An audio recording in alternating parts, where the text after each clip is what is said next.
นิพพานาโตมะมังนาสันตุสัพพะทาเยวายะถาชาโตภเวภเว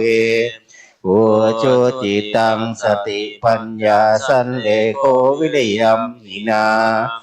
มาราลาพันตุโนกาสังกาตุนจะวิริเยสุเมพุทธาธิปวารโรนาโทธัมโมนาโทวารุตตโมนาโทปัจเจกพุทโธจะสังโฆนาโทจาโรมะมัง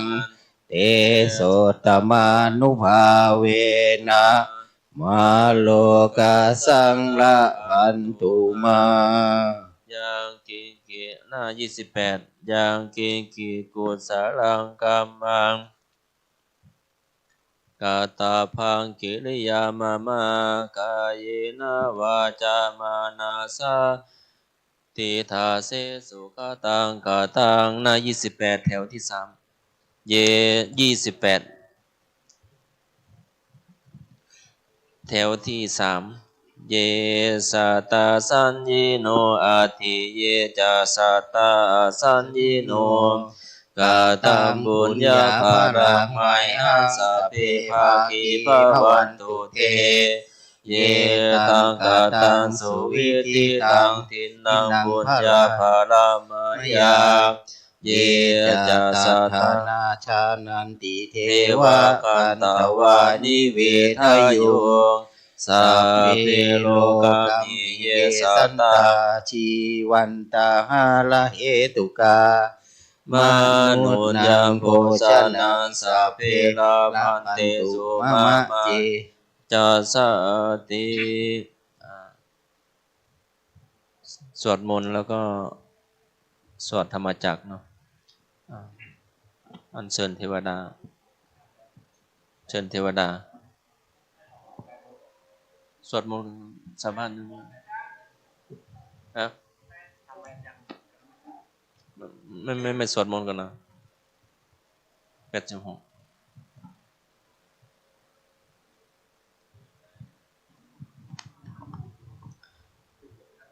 อนุตตรังอภิสัมโพธิงสัมพุทธิตวาตถาคโต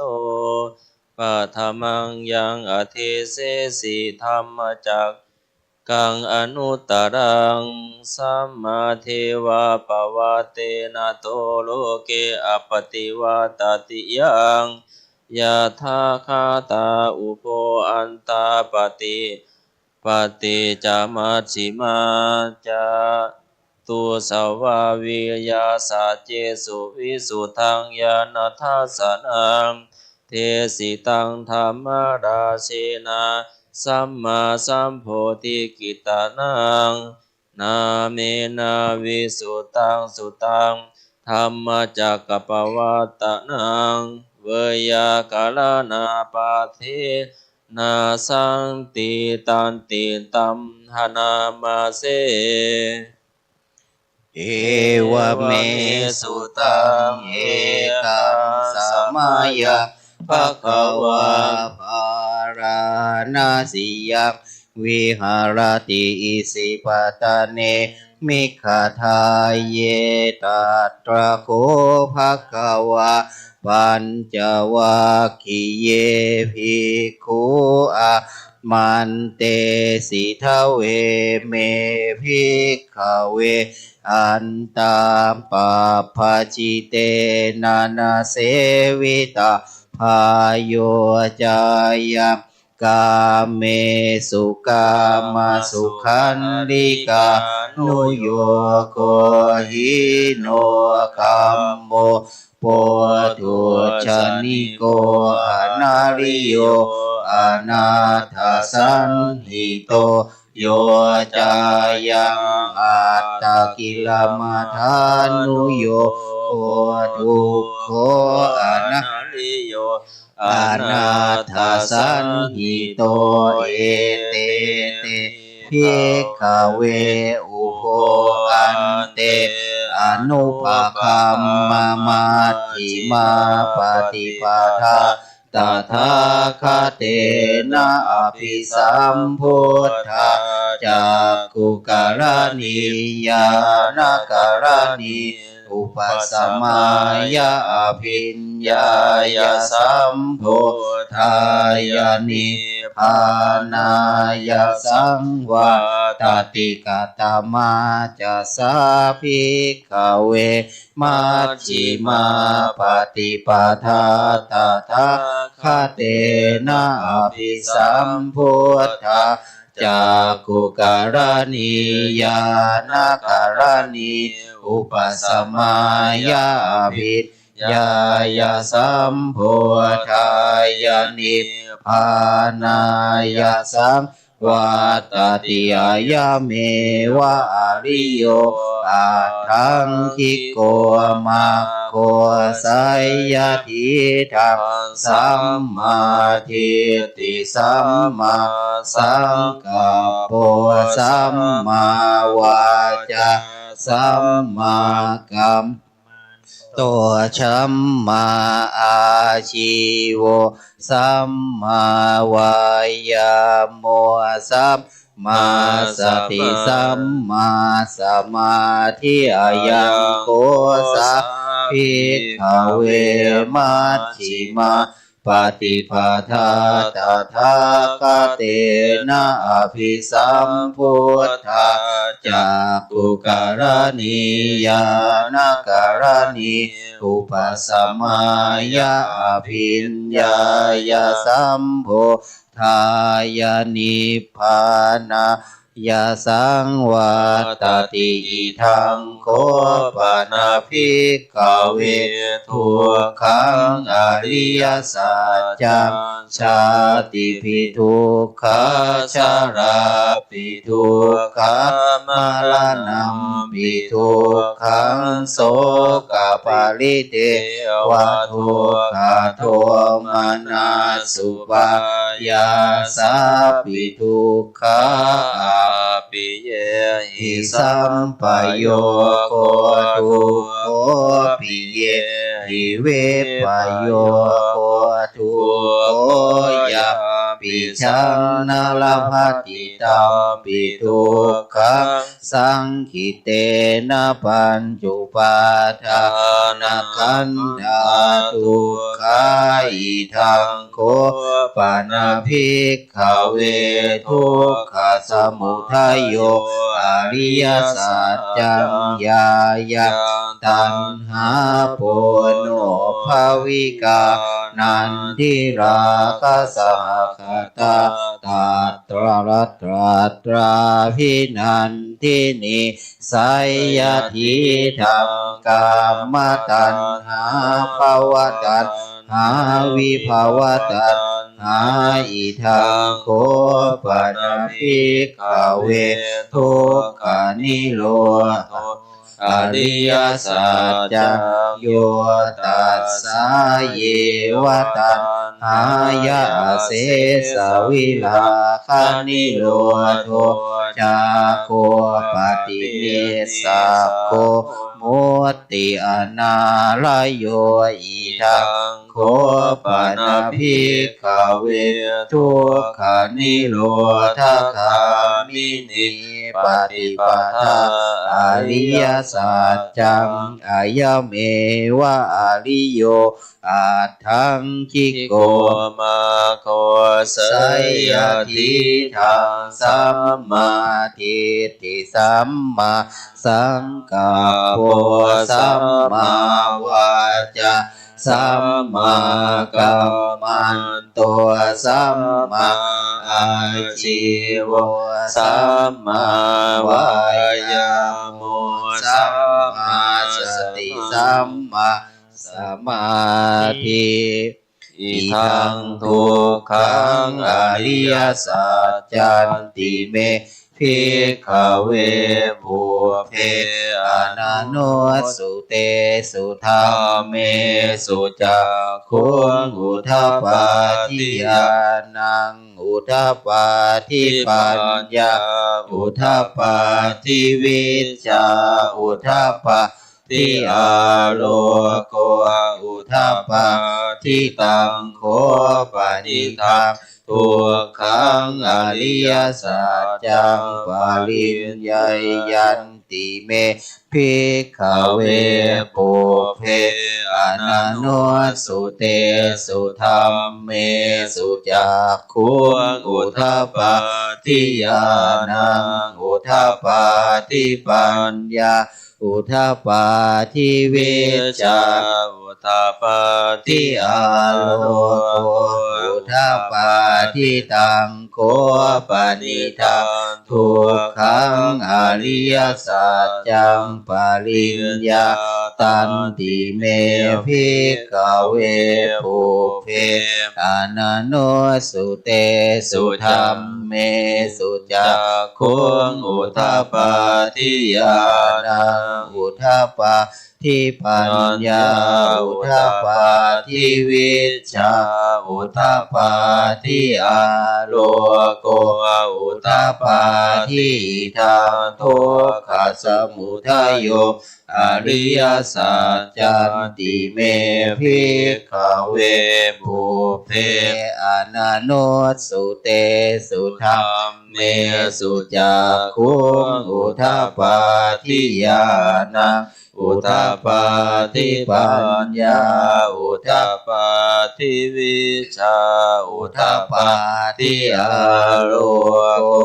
อุทาปาทิตังโคปานิทังทุกขสมุทัยโย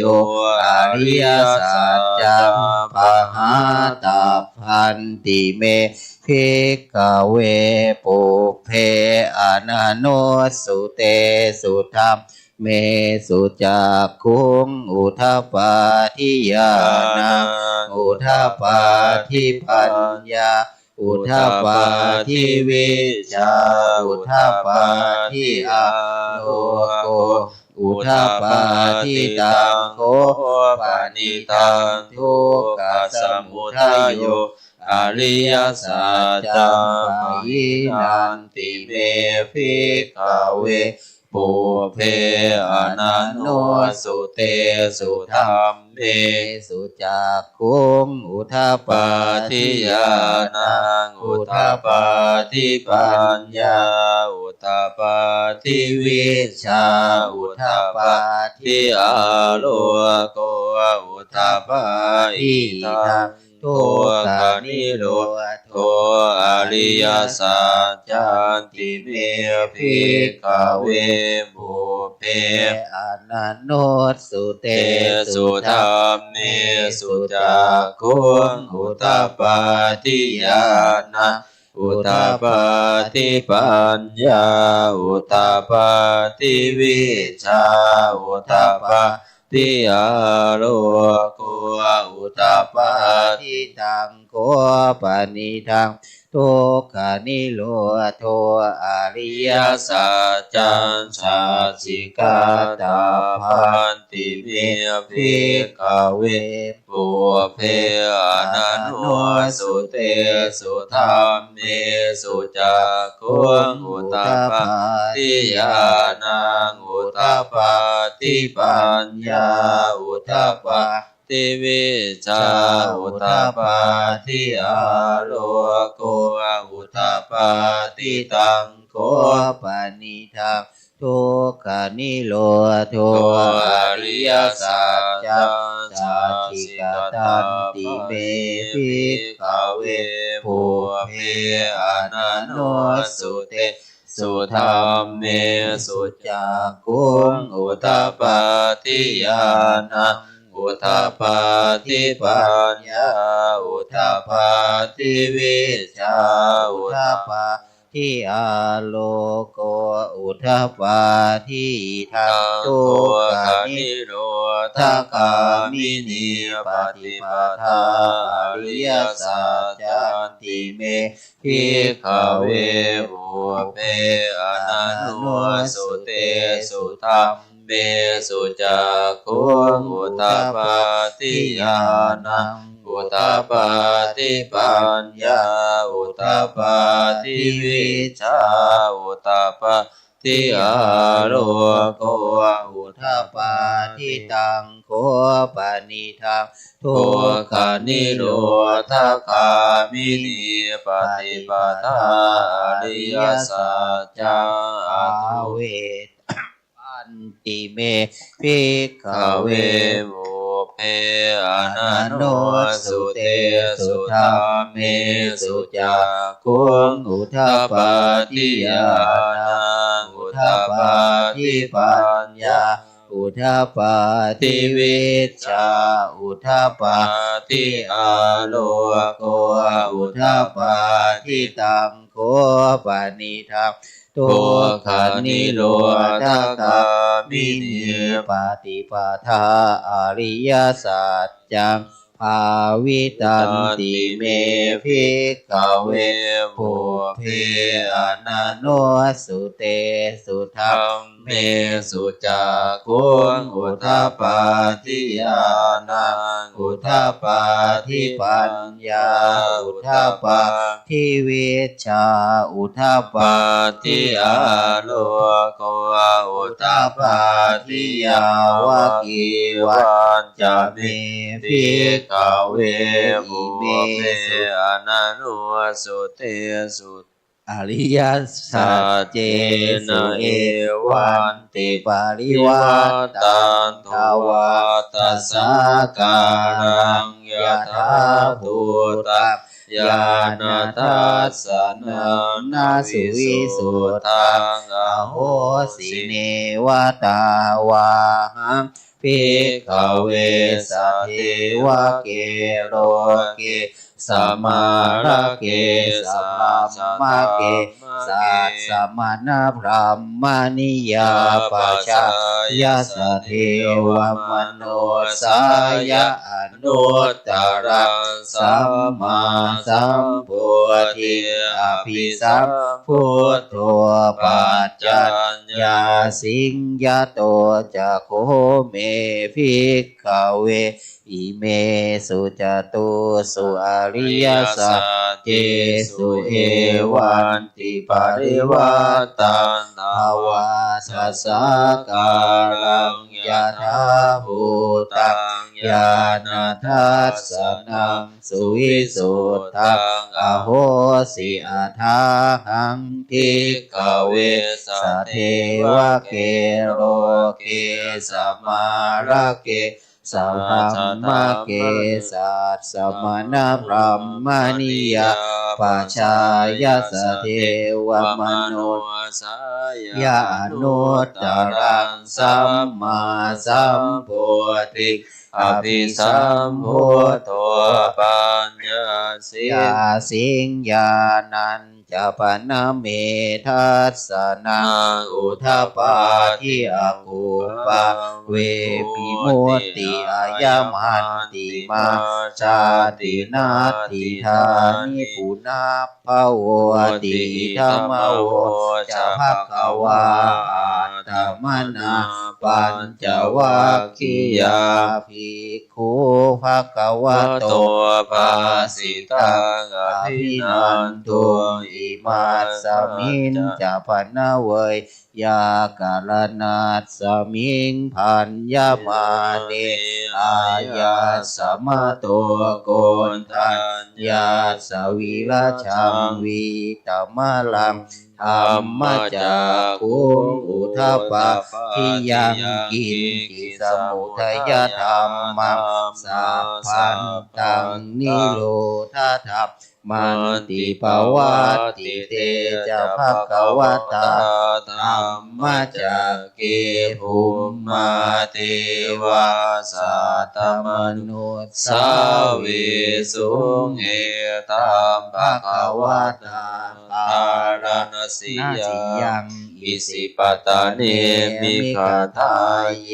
อนุตตรังธรรมจักกัปปวัตติยังอาปฏิวัตติยังสัมมเนนะวะพรหมเนนะวะเทเวนะวะมาเรนะวะพรหมุนาวะเกนะจิวะโลกัสสมิติภุมมานันเทวานัน สัทธาสุตวาตุมหาราสิกาเทวาสัทธมนุสาวิสุงจาตุมหาราสิกานันเทวานัสสัทธาสุตวาตวติสาเทวาสัทธมนุสาวิสุตวติสานังเทวานัสสัทธาสุตวายามาเทวาสัทธมนุสาวิสุงยามานังเทวานัสสัทธาสุตวาดุสิตาเทวาสัทธมนุสาวิสุงดุสิตานังเทวานัสสัทธาสุตวานิมานารติเทวาสัทธมนุสาวิสุงนิมมานาลตินังเทวานังสัทธาสุตวาปาลนิมิตวัสวัตติเทวา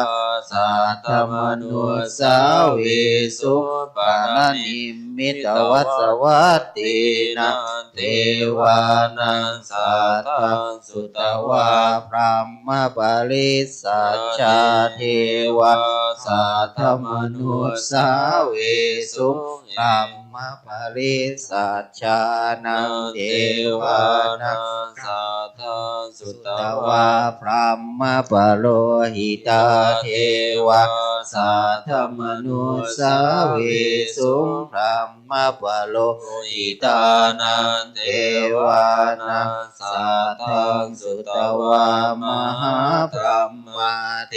วาสัทธมนุสาวิสุมหาพรหมนังเทวานังสัทธาสุตวาปริตตาภาเทวาสัทธมนุสาวิสุปริตตาภานังเทวานังสัทธาสุตวาอัปปมานาภาเท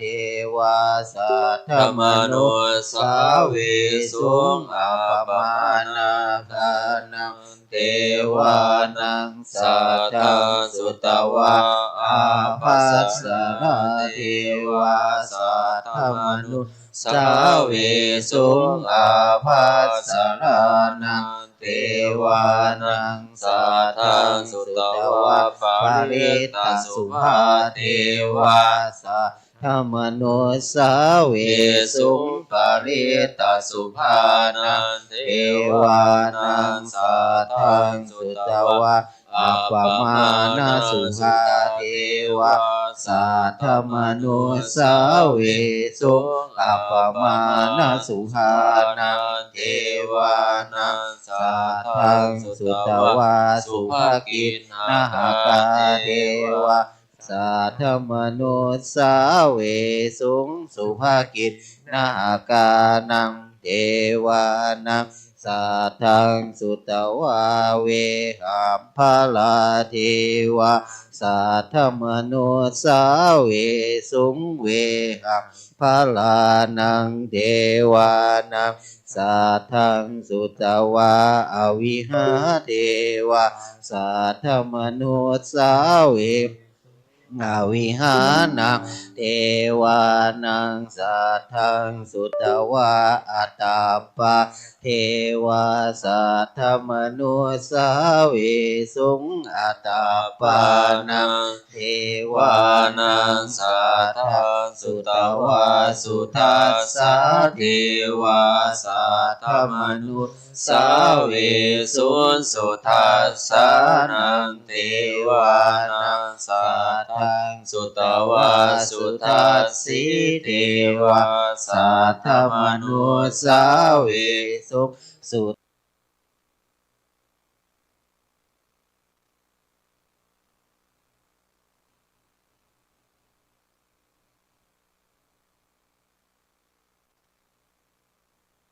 ทานาสิยังอิสิปตาเน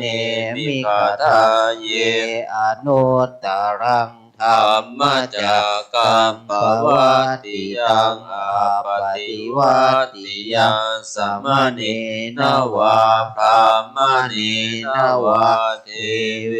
นะวะมาเรนะวะพรามนาวะเกนะจิวะโลกัสสมิติติตาเตนะนาคเนนะเตนะโมโหเตนะยะวะพรหมโลกัสสัทโธอาภุคาชิอายัญจัตสัสสหัสสีโลกาธาตุสังกัมปิสัมภะกัมปิสัมภเวทิอาปมาโนจะโอลาโลโอภาโสโลเกปาตุระโหสิอติกัมเมวะเทวานันเทวานุภาวังอัตถโค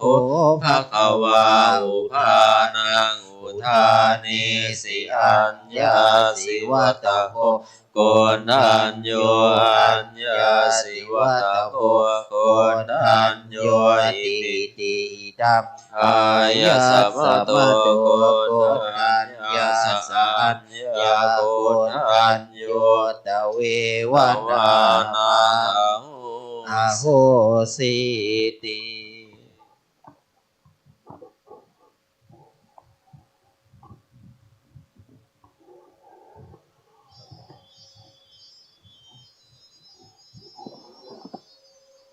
สวดมนต์เจริญพุทธมนต์นะ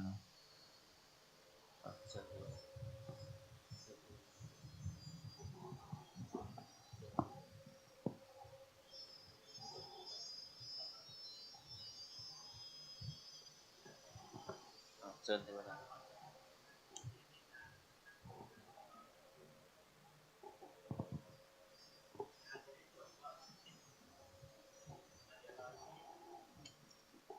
สว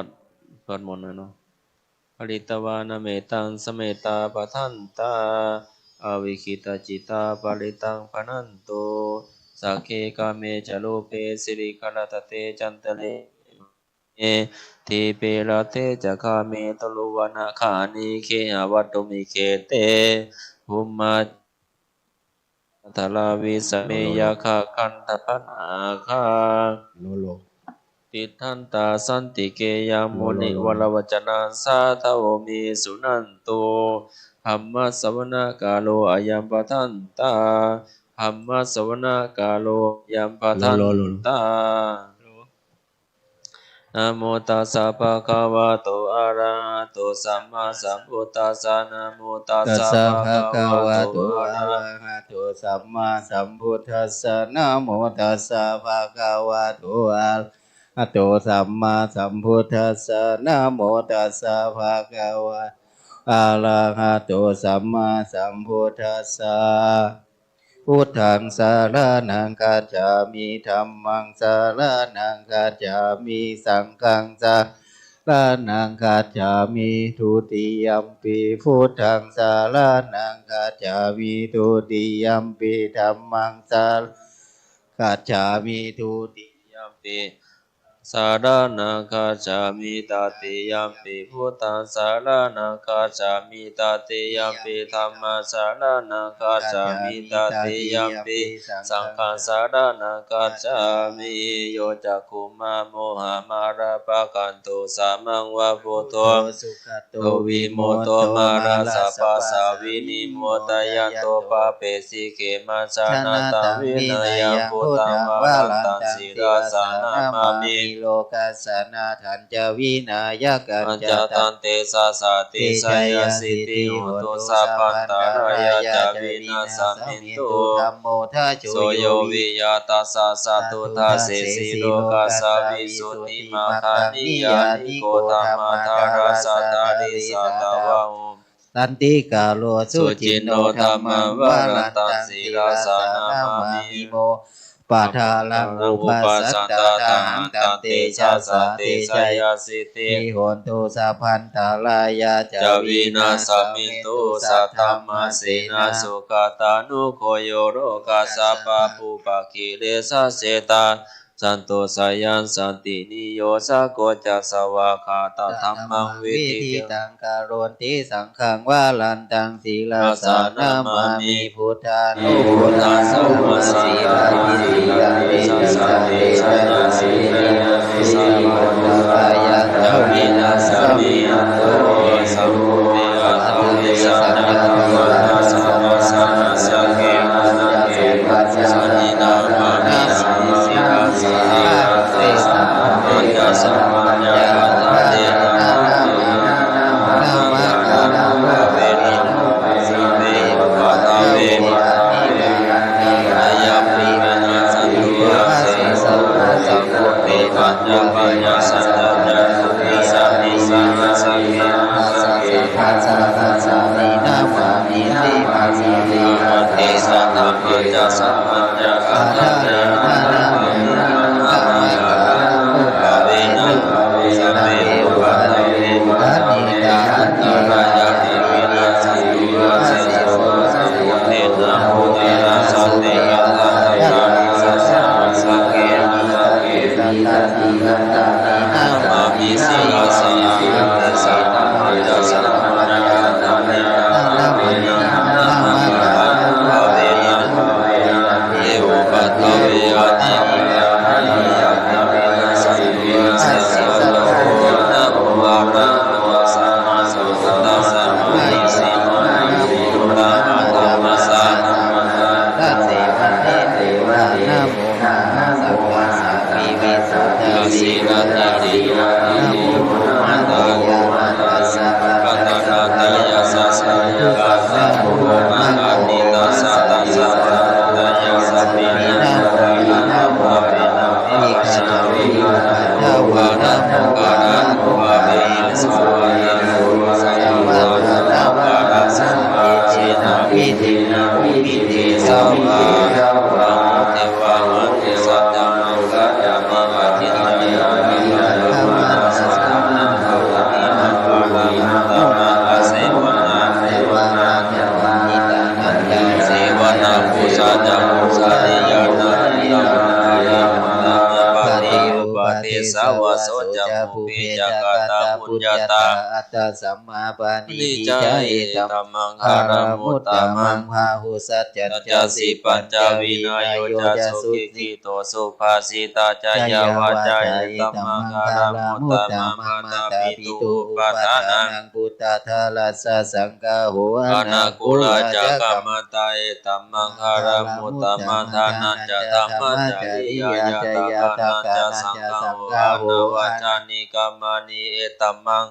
กาลมุตตมังอาลาติวิราติปาปามาทัปานันจะสัญญโมปามาโตจะธรรมิสุเอตัมมังคารมุตตมังคารโวจานิวะโตจะสันตุติจักตัญญูตากาเลนะธัมมัสสะวะมังเอธัมมังเอธัมมุตตมังกันติจะโสวัจสัตตะสัมมานันจะทัสสะนะกาเลนะธัมมัสสะกัจฉาเอตัมมังคารมุตตมัตตาโพจะธัมมัจจริยัญจะอาริยสัจจานาทัสสะนังนิพพานาสัจจิกิริยาจาเยตัมกาลมุตตมังพุทธัสสะโลกาธัมมิจิตังยัสสะนะกัมปติอาโสกังวิราชังเกมังเอตัมมังกาลมุตตมังเอตาทิสานิกาตัวนะสัพพะธรรมปาราชิตาสัพพะตาโสติขัจฉันติตันเตสังมังกา